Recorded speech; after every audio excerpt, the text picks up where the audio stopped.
Okay, guys, last video of the day. I wanted to talk about something, right? Got my handy notes right here. But once again, you know I'm a Pan-Africanist.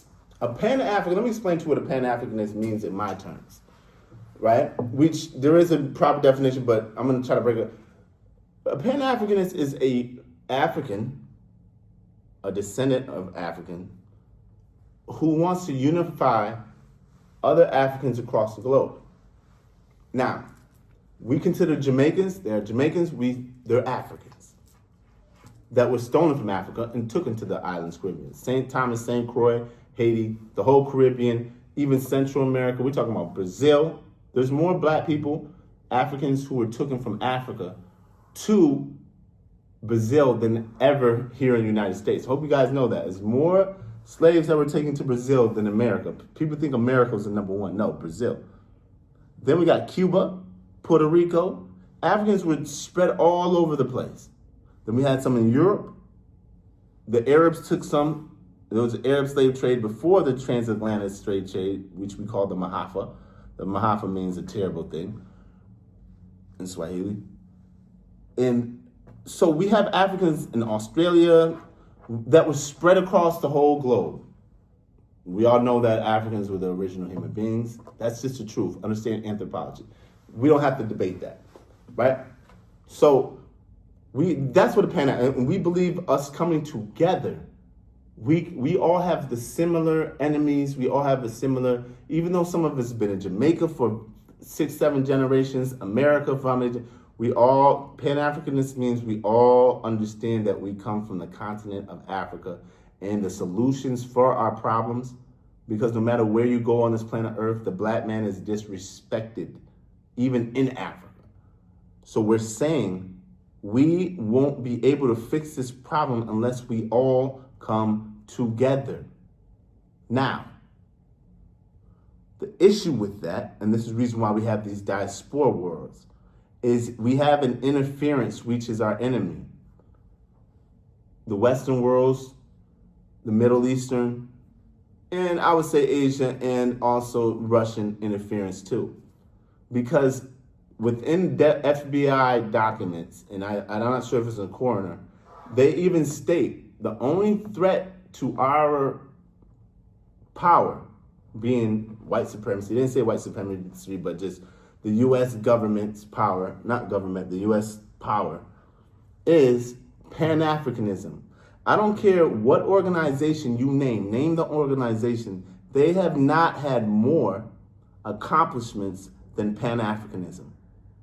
No one. We beat everyone by the mile. You can call the Nuwapians, the Moors, you can call your FOI, NOI, we can call Islam, Christianity. Pan-Africanism has accomplished more for Africans than any other ideology on planet Earth. So, Pan-Africanism, that ideology, see, when people say, this could be a long video, short video, we'll make it short. When people say that Africans sold Africans, you have to understand it's not that simple. You understand when the European came to Africa, it was not considered Africa. There was many names for it. I guess we're all gonna fall on Kibala, but people call it Ethiopia. There were so many tribes and kingdoms in Africa. You have to understand the African mindset at the time. Please read a book called The Black Civilization by Sir Chancellor Williams. Was that the right author? But if you understand what was going on in Africa, it fell into a dark period after the fall of Kemet, and all these kingdoms were in war and beefing with each other from influences from the outside, and the Arabs came in. You have to understand, when the European came to Africa, Africa wasn't a whole rock. We didn't look at the world like that.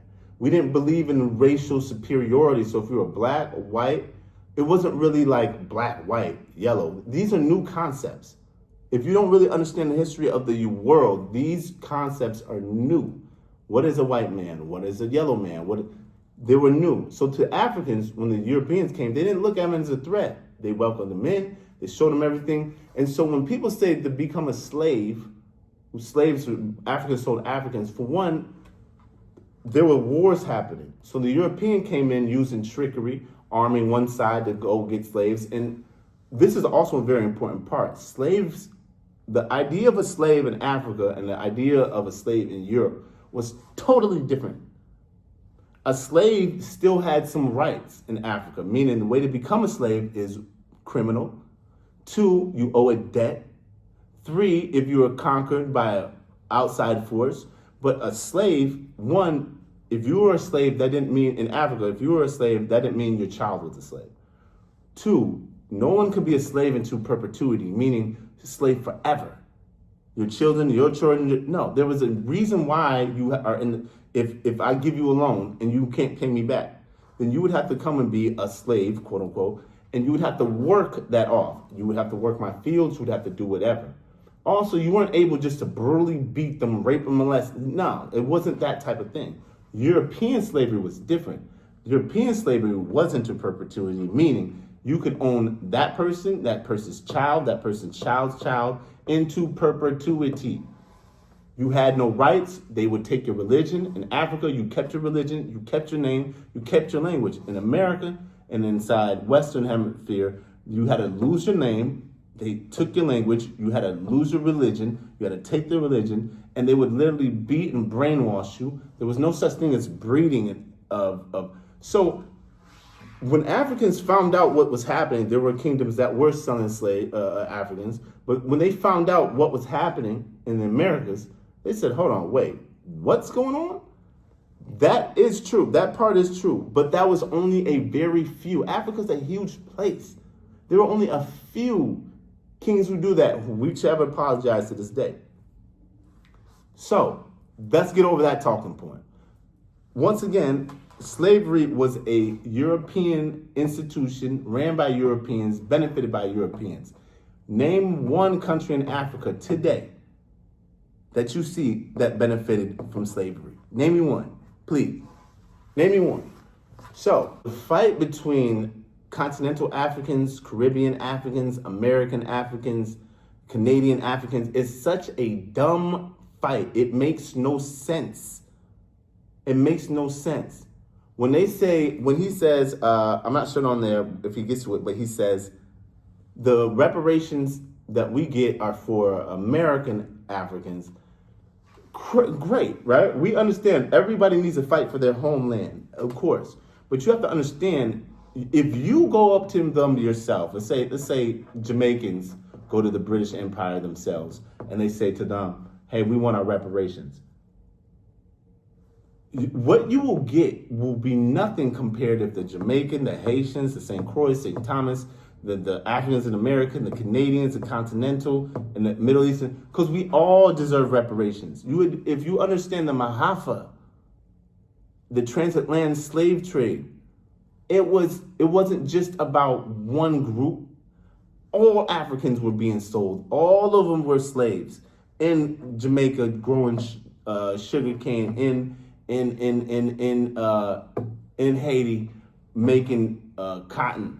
In Africa, if you know about King Leopold rubber and things of that nature, Africans were being held slaves in their own country. And if you didn't make quotas on limbs, would be cut off. Then in the United States, you have cotton. And then we all had the same situation, differently in certain circumstances, yes, but we all have the same issue. So when we see Africans talking down on American Africans talking down on continental Africans, then the Caribbean Africans talking about the continental Africans, and the Caribbean and the American Africans talking about, it's dumb. And you're playing right into your oppressor's hand. They want us fighting, because if they know if we're fighting, we won't have time to come up with a solid plan, and they keep us divided. So when we look at let's real quick, and I'm gonna speak to my continental Africans, right? Because continental Africans, you have to understand, when slavery and colonization happened, they brought their British imperialist educational system with them. So most Africans growing up weren't really taught the true history of Africa, believe it or not. I know people are going to say, "What? Listen, this is what we're dealing with. Either we be honest about it, what we're dealing with, or we'll never get fixed." They weren't really taught about American struggles.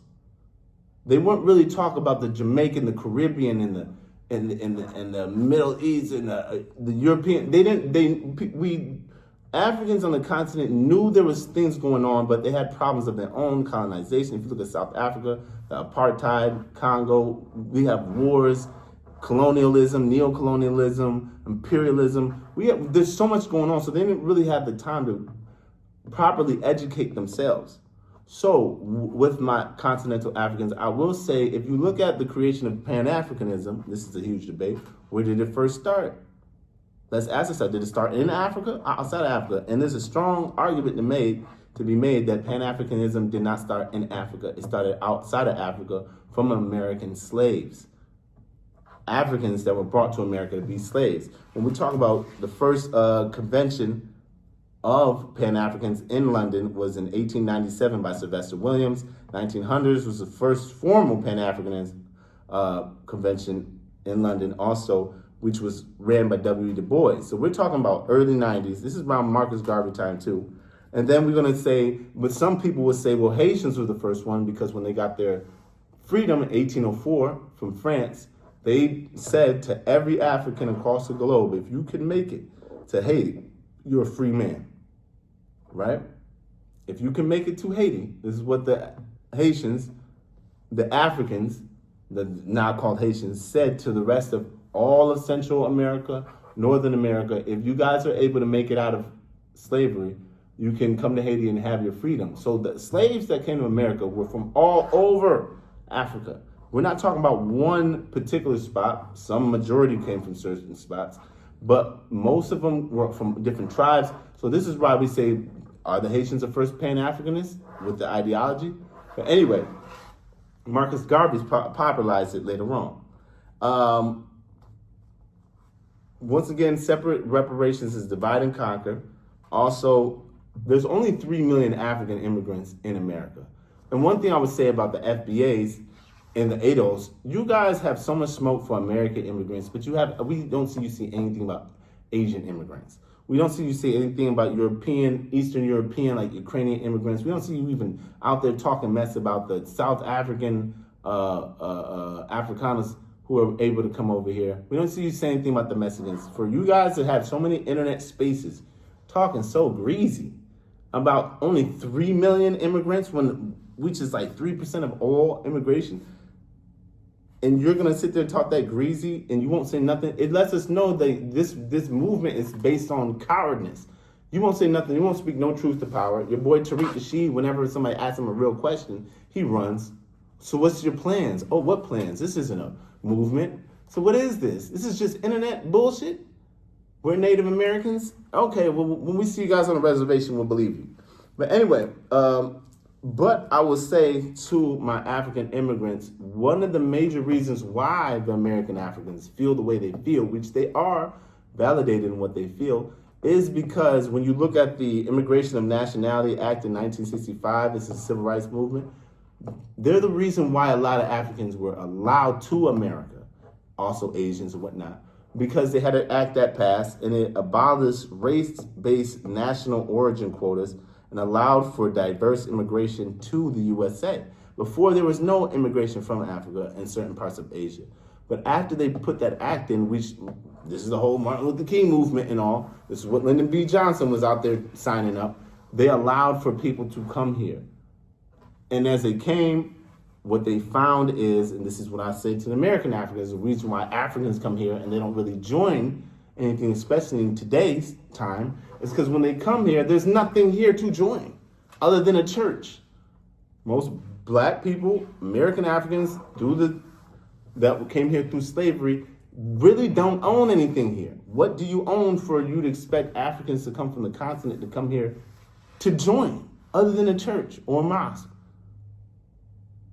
Most of it's not your fault, because through systemic racism and things like Rosewood and Black Wall Street and all these different situations throughout history where black wealth and progress within a owning of their own cities and towns were destroyed and burned. I just found out one of the richest area in America is in Miami. It's like a strip where these houses are giant. They were built by, this is right after, this is like during Reconstruction or like around Jim Crow time, were built by black people, built the houses, and they also owned, and they built their own houses on another side of the beach. That side of that beach is worth millions and millions.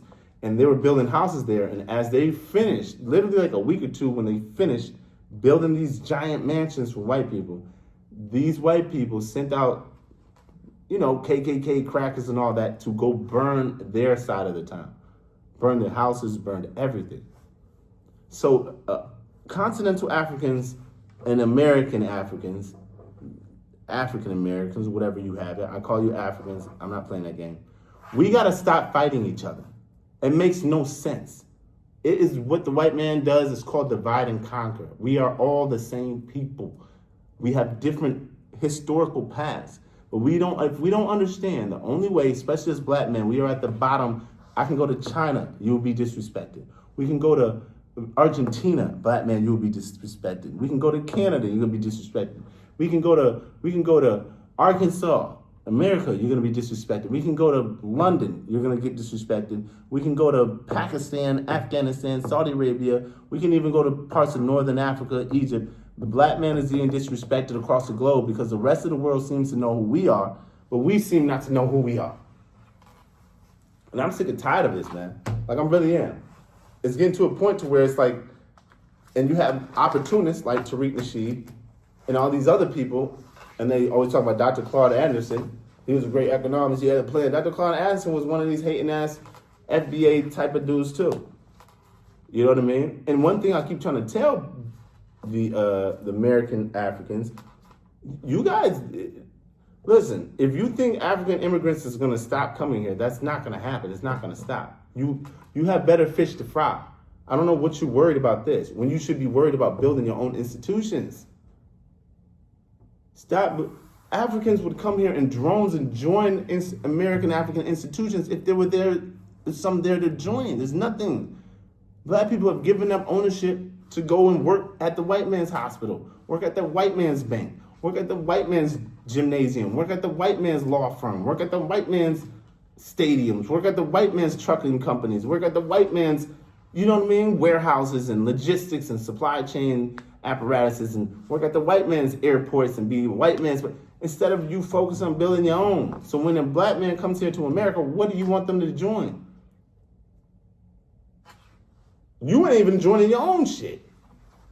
You're not even starting your own shit. So what the hell is he supposed to do? He's just coming here on a visa. If he acts up, he's on a plane, they send him right back. I've seen it happen a million times. I done seen Africans come over here, mess up, they get sent back, they kill themselves within a month. Because everybody in the town and the village is looking at them like, you had a ticket to Africa, to America, and you messed that up. Family is disrespecting you. What is wrong with him? You had an opportunity that no one had. So, once again, we do have differences, and I do enjoy the conversations, you know what I mean? Because I think this is a real time that we all are really getting to really talk to each other ever since Mahafa. But the ignorance of all of our histories is prevalent in the conversations. Me being born in America to African immigrant parents and then having family in Africa and being able to go back and forth and seeing it, we have way more in common than we don't. We have way more in common than we have not in common.